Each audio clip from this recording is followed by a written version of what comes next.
भक्तजनों, उम्मीद है यह गीत आपको पसंद आया होगा। कृपया इसको दोस्तों और रिलेटिव के साथ शेयर करें।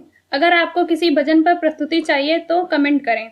हम आपके लिए इस चैनल पर उस भजन को प्रस्तुत करने का प्रयास करेंगे। अगर आपने हमारे YouTube चैनल को सब्सक्राइब नहीं किया है तो तुरंत सब्सक्राइब करें और बेल आइकन दबाना बिल्कुल ना भूलें। धन्यवाद।